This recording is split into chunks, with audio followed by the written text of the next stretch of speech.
Good morning, departure Vision 379, Juliet Mike 1.5 for 3,000 and the turn to 090.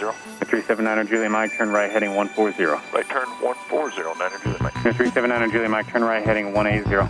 Right turn 180, Juliet Mike. Clear for takeoff, runway 19, 379 Juliet Mike.